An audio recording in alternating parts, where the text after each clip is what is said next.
Well, hello again, everyone. Welcome back to the channel. Good to have you here.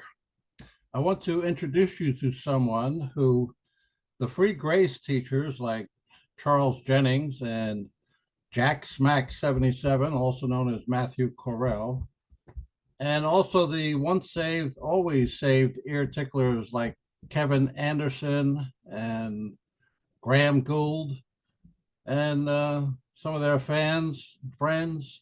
I wanted to introduce you to someone who they claim is going to receive a crown of righteousness on Judgment Day. Stand by. Yes, here we are. This is him. You wrote a book that sold off a million times. Yeah, it was called I Kiss Dating Goodbye, and that got a lot of attention because it was a radical idea. We shouldn't just not have sex, we should stop dating because dating is leading to us making these mistakes. So the first time you kissed your wife was? At the altar, yeah.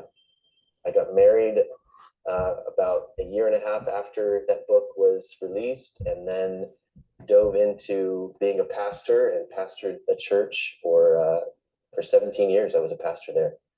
And then this summer you went on Instagram and said essentially, I don't believe.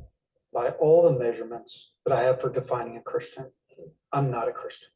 What do you mean by that? I was really just trying to be honest about the fact that all the ways that I had defined faith and Christianity, that I was no longer choosing to live according to those. Most significantly, the decision that my wife and I made to end our marriage. Some people were angry.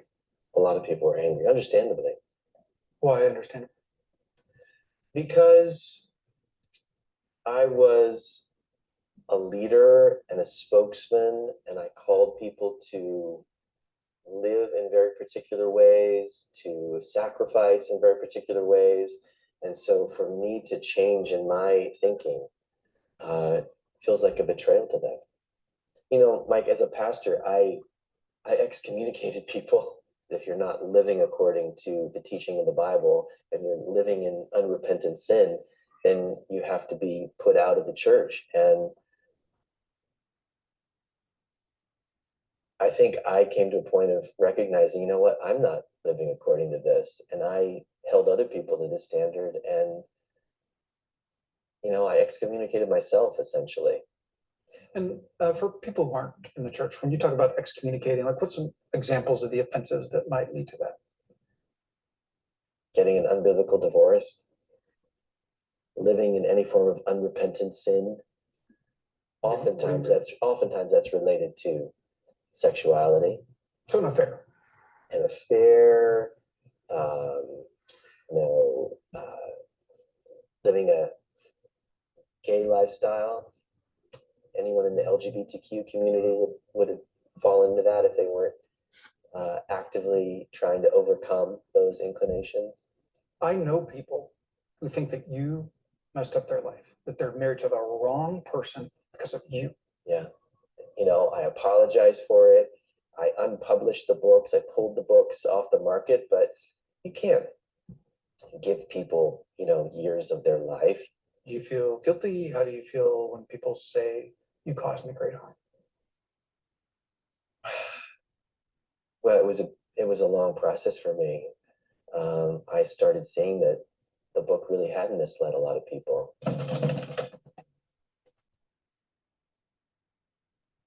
According to Graham Gould, according to Kevin Anderson, according to Charles Jennings, Jack Smack, and the rest of these tare-sowing saboteurs, that man is going to heaven. He's going to get a crown of righteousness and walk the streets of gold. That's what these false teachers are looking into the camera and telling you. I want to show you something else. My Bible says, for we are made partakers of Christ if we hold the beginning of our confidence steadfast unto the end. Now let me show you how our friends in in free grace and once saved, always saved understand that verse. Now, this is the way Kevin Anderson and Graham Gould understand Hebrews 3:14. For we have become partakers of Christ if at some point in our life we became partakers of Christ. That holding steadfast till the end part, well, that's a work, isn't it?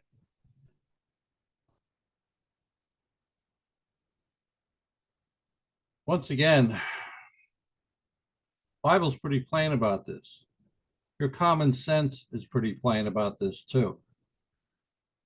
No, you don't enjoy an afterlife with Jesus Christ if you could not get through this life with him. Not happening. We are saved if we remain steadfast in our confidence until the end. And don't let any of these unlettered, unordained, unspiritual, religious quacks on YouTube tell you differently. Kevin Anderson wouldn't know the Holy Ghost from the ghost that haunted Mrs. Muir. Graham Gould would not know the Spirit of God from the Spirit of St. Louis. Charles Jennings would not know the Holy Ghost from Casper the Friendly Ghost. Don't let them lie to you. You will reap what you sow. Talk to you again soon.